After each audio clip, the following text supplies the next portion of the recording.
Bismillahirrahmanirrahim. Assalamualaikum warahmatullahi wabarakatuh.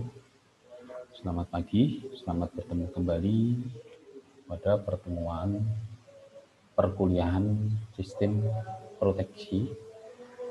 Jadi pada kesempatan kali ini kita akan lanjutkan materi yakni tentang komponen-komponen proteksi.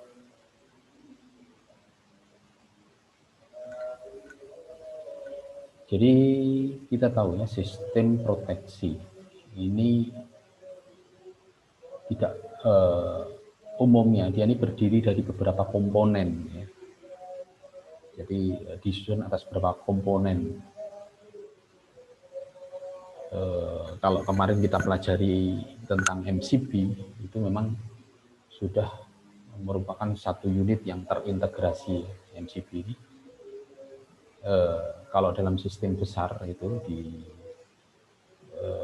pembangkit, di jaringan banyak sekali nanti kita akan menjumpai bahwasanya proteksi ini dia ini tidak berdiri sendiri ya, tapi bekerja atas beberapa komponen yang dirancang ya, yang saling bekerja sama komponen-komponen ini untuk membentuk sistem proteksi.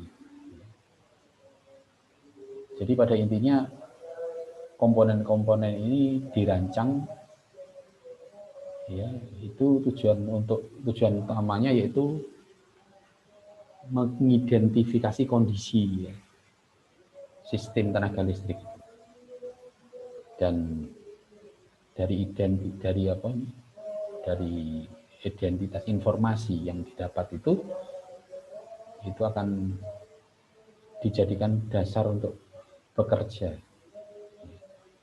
Jadi informasi yang diidentifikasi atau disensing ini bisa berupa arus, bisa berupa tegangan, ya, sudut fasa, suhu.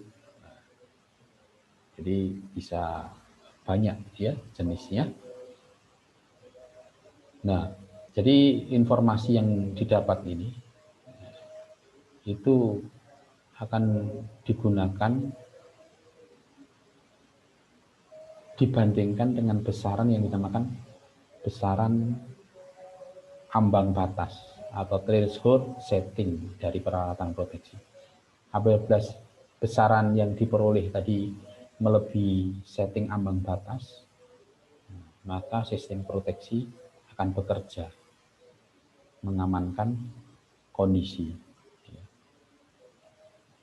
Jadi mungkin ini bisa blok daripada blok diagram dari elemen-elemen peralatan proteksi ya.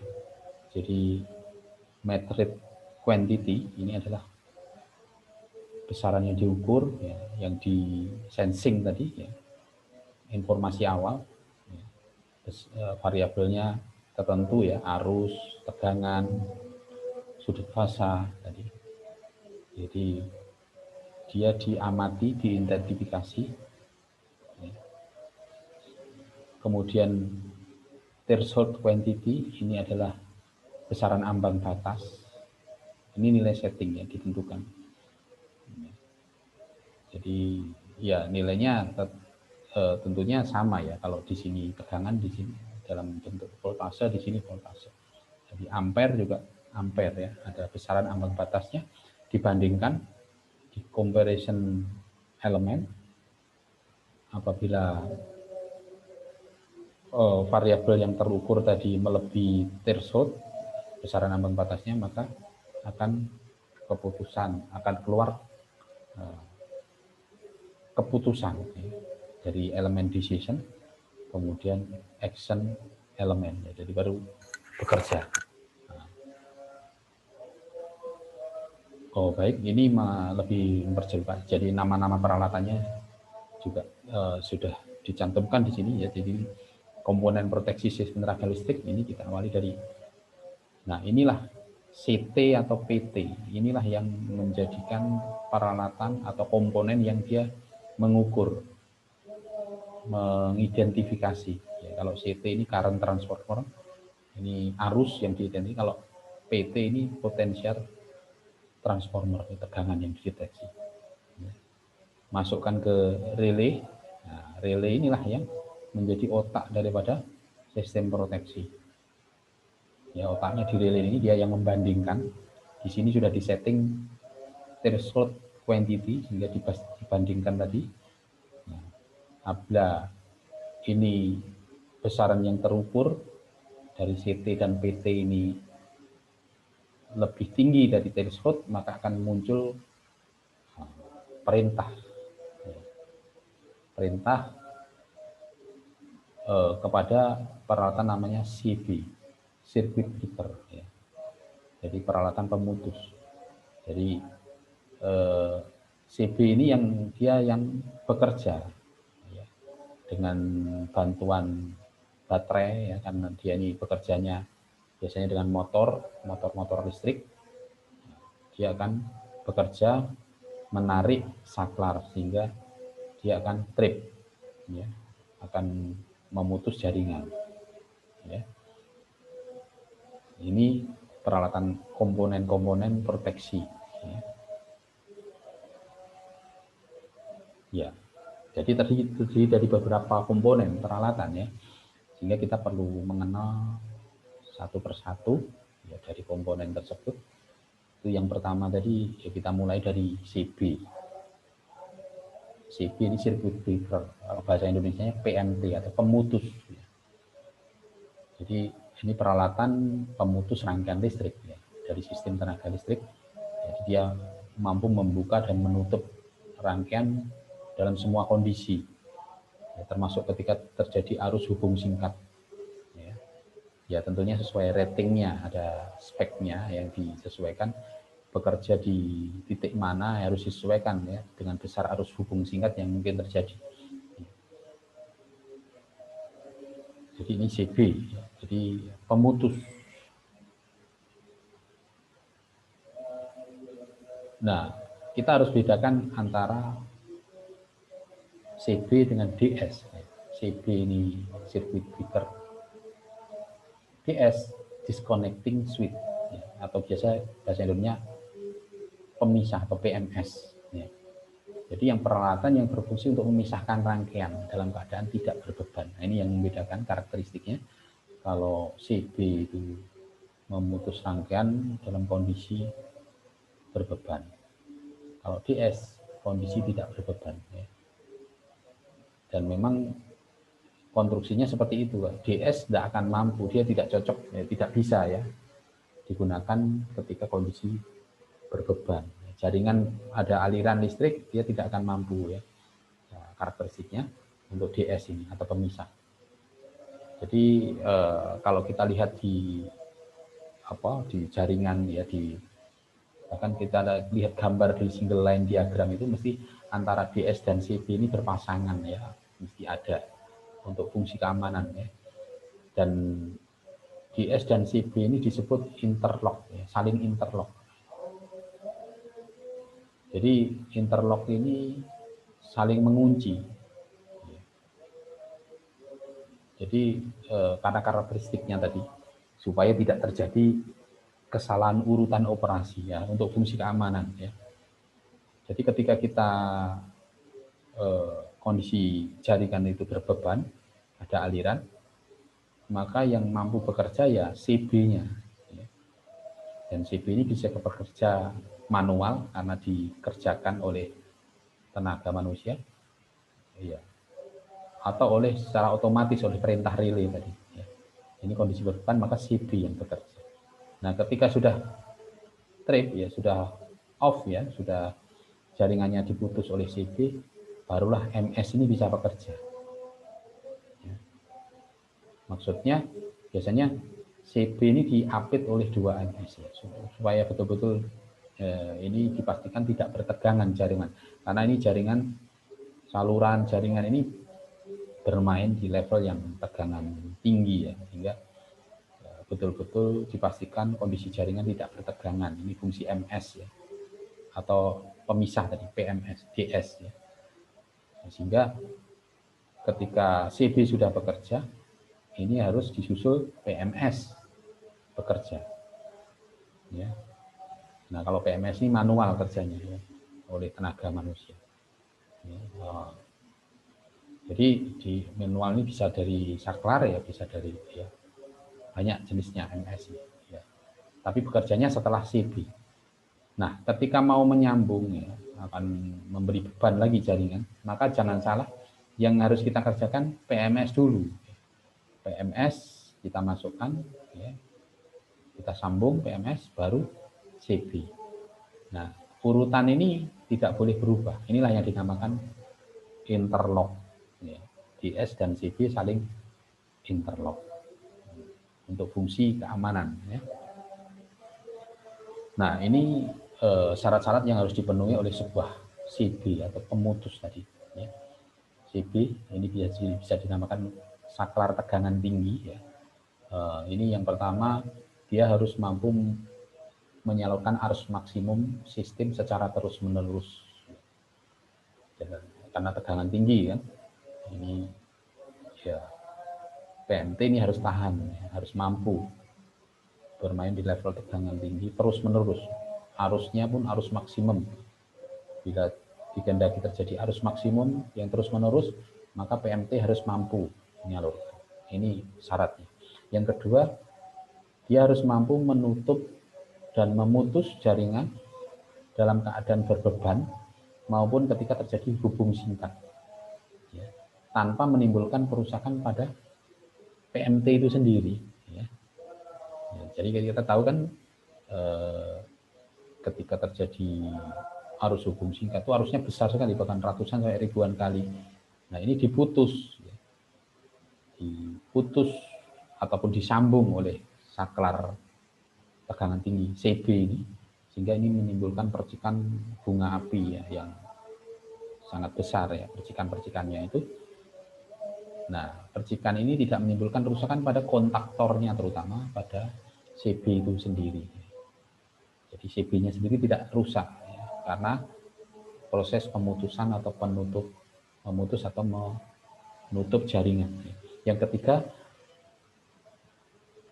dapat memutus arus hubung singkat dengan kecepatan tinggi sehingga tidak merusak peralatan yang lain.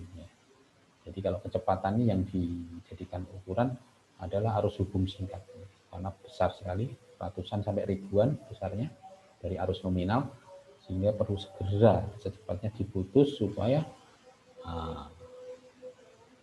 tidak merusak peralatan yang lain. Yang pertama, tidak membuat sistem kehilangan kestabilan, ya, karena itu akan menimbulkan gelombang berjalan. Ya. Gelombang berjalan begitu disambung atau diputus, itu akan menimbulkan ya, arus ikutan ya, berjalan ya, sehingga ini bisa membuat sistem tidak stabil. Peralatan yang lain pun akan rentan terkena induksinya. Ya. Ini syarat PMT atau CB. Nah, untuk itu klasifikasinya PMT ini akhirnya berdasarkan media insulatornya atau material dielectricnya. Ya. Karena memang di sini yang tadi yang harus dipastikan itu adalah bagian isolasinya untuk CB ini. Ya. Jadi jenis-jenisnya itu ada yang kita kenal dengan nama air circuit breaker, ada yang kita kenal dengan vacuum circuit breaker, kemudian gas circuit breaker, ya. Ini berupa gas. Ya. Kemudian yang keempat, oil circuit breaker. Ini menggunakan media minyak. Ya. Nah, untuk CB ini materi akan saya berikan textbook ya, akan saya upload di NMP untuk lebih detailnya, karena tidak semuanya bisa saya sampaikan di sini. Jadi berupa pustaka saja, textbook. Nanti saya akan upload di NMP. Ini khusus CB ya. Kemudian mengenai lokasi CB, ini juga perlu kita sampaikan. Ini jadi ada dua penempatan lokasi CB, yaitu yang pertama yang kita kenal dengan sistem safe single end feed, yang kedua DEF double end feed. Safe itu ya pada pada satu ujung, ya, satu ujung. Jadi CB diletakkan di satu bagian aja, ya, satu ujung. Jadi penyulang, ya, ini adalah letak CB yang ada di penyulang maksudnya, ya. Ini untuk jaringan radial, ya, itu hanya satu dalam satu penyulang, itu namanya single end feed, ya. Ya. Ini busbar A, busbar B, maka di satu ujung busbar aja, busbar A, ya. Ini yang pertama, ya. Safe, ya. Kemudian yang kedua def, ini sama untuk sistem radial. Nah, ini CB-nya ada di dua sisi dari penyulang, ya. Ya tentunya lebih aman ini, ya, yang def, ya. Tapi menuntut pembiayaan yang lebih mahal tentunya, karena CB yang digunakan juga ada dua, dan ini berkaitan juga tentunya dengan relaynya, ya, dengan peralatan-peralatan pendukung yang lain akan bertambah sehingga lebih mahal dan tentunya lebih aman, ya. Jadi aspek ekonomis dan aspek teknis tentunya berhubungan, ya. Ini untuk jaringannya lebih kompleks, untuk safe single end feed tadi, ya, di satu ujungnya saja, ya. Ya. Untuk depth, ya, double, ada dua tempat yang dipasang CB. Ya, ini CB. Terus komponen proteksi yang berikutnya yaitu kita kenal dengan trafo instrumen. Ya. Trafo instrumen, ya, yang di dalam blok komponen peralatan tadi, yaitu CT dan PT, ya. Trafo pengukuran itu PT potential transformer, CT current transformer, ya. Jadi tergantung dari besaran atau variabel yang disensing, yang diamati. Kalau yang diamati tegangan, ya pakai voltage transformer, potensial transformer. Yang berupa arus pakai current transformer. Jadi di samping sebagai fungsi pengukuran di sini, ya, mengamati, diukur di, ya, real time, ya, biasanya untuk sistem SCADA sangat diperlukan trafo-trafo instrumen ini diamati setiap saat. Kemudian untuk keperluan proteksi, ya. Jadi trafo instrumen ini dia ini bekerja, dia menurunkan besaran yang diamati itu ke tingkat yang lebih rendah. Jadi diperkecil, ya, tegangan yang di lapangan, yang di sensing itu, yang di jaringan misalnya di lapangan itu akan diturunkan. Keluaran dari trafo instrumen ini menjadi tingkat yang lebih rendah, dan ini punya dua alasan. Yang pertama, tingkat masukan yang lebih rendah ini, keluaran dari trafo instrumen tadi ini akan menguntungkan karena dimensi relay jadi lebih kecil, ya. Secara fisik menjadi lebih kecil, bahkan cukup kecil, ya, sehingga dari segi ekonomi biayanya menjadi lebih murah, ya. Tapi kalau tanpa ini CT, ya jadi agak sulit, ya, karena keluarannya tegangan real, ya. Padahal ini bermain di tegangan yang tinggi, ya, tegangan 500 kV langsung masuk ke relay, ya. Ini jelas ini perlu relay yang secara fisik sangat besar nantinya, sehingga perlunya trafo instrumen. Yang kedua, bagi manusia sendiri akan aman, ya. Nah, karena tadi level tingkatnya lebih rendah, tingkat tegangan, tingkat arusnya lebih rendah. Ya, CT ini menurunkan arus, ya. Jadi digunakan tadi untuk fungsi pengukuran dan untuk proteksi. Ya. Jadi karakteristik T ini ditandai dengan current transformer ratio. Ya. Jadi merupakan perbandingan antara arus yang dilewatkan sisi primer dan arus sisi sekunder. Ya. Trafo arus ini mempunyai ciri khususnya yaitu kumparan primernya jumlah belitannya lebih sedikit. Ya. Kumparan sekundernya lebih banyak ya, karena dia menurunkan arus. Ya. Nah ini gambaran, jadi primernya lebih sedikit, sehingga kita bisa angka transformasinya tadi, ya, hubungannya, rumusnya seperti ini. Hubungan besar arus dengan belitan. Ya. Jadi arus saluran sama dengan angka transformasi kali pembacaan alat ukur. Ya. Jadi alat transformasi ini rasio belitan.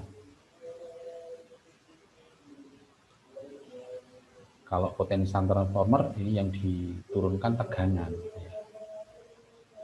Ya tentunya nanti sesuai setting relay-nya ya. Hubungannya seperti ini. Jadi N1, N2 ini belitan, primer, sekunder. Nah, kalau trafo potensial transfer PT ini kumparan sekundernya lebih besar. Kumparan primernya lebih sedikit karena tegangan yang diturunkan. Peralatan komponen proteksi berikutnya adalah DC power supply. Ya, DC sistem power supply ini pencatu daya cadangan. Ya, ini untuk bekerjanya CB, membuka menutupnya CB itu perlu baterai ini. Ya. Dan biasanya ya memang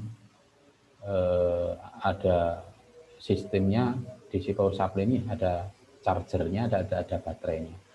Jadi chargernya mengubah AC ke DC ya, dari jaringan diambil memang sebagian arusnya untuk dirubah ke DC untuk ngecas baterai. Nah, baterai ini sebagai daya cadangan untuk menggerakkan CB.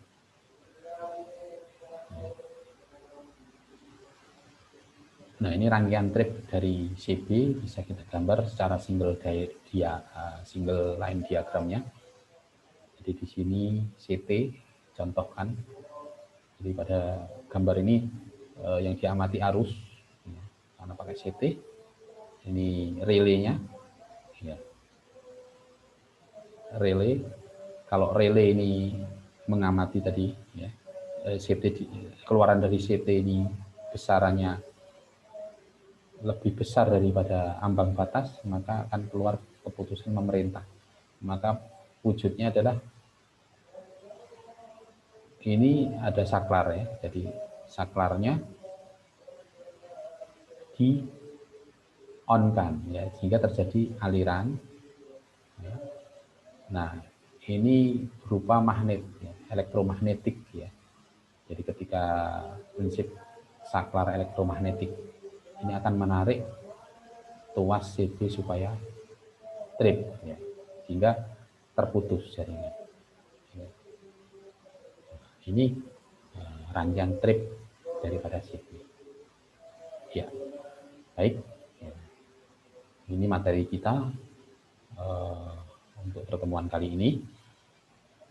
Maka ada tugas buat kalian untuk disiapkan pada pertemuan berikutnya, yaitu kita akan mempelajari tentang komponen berikutnya, yaitu relay proteksi. Jadi relay ini kita tahu tadi jadi otaknya daripada sistem proteksi. Ya. Kita tolong dipelajari ini, kalian bisa explore di pustaka-pustaka yang ada, bisa browsing, bisa di perpus, bisa dari buku-buku sistem proteksi. Yang pertama, fungsi relay pengaman apa, syarat-syarat relay itu yang seperti apa, elemen dasar relay, klasifikasi dan jenis-jenis relay. Kemudian baru aplikasi. relenya. Ya. Ini kalian jawab. Ya. Jadi kalian siapkan supaya pertemuan berikutnya kita langsung bisa lebih mudah. Ya. Baik, itu pertemuan kita kali ini. Ya. Kita akhiri. Assalamualaikum warahmatullahi wabarakatuh.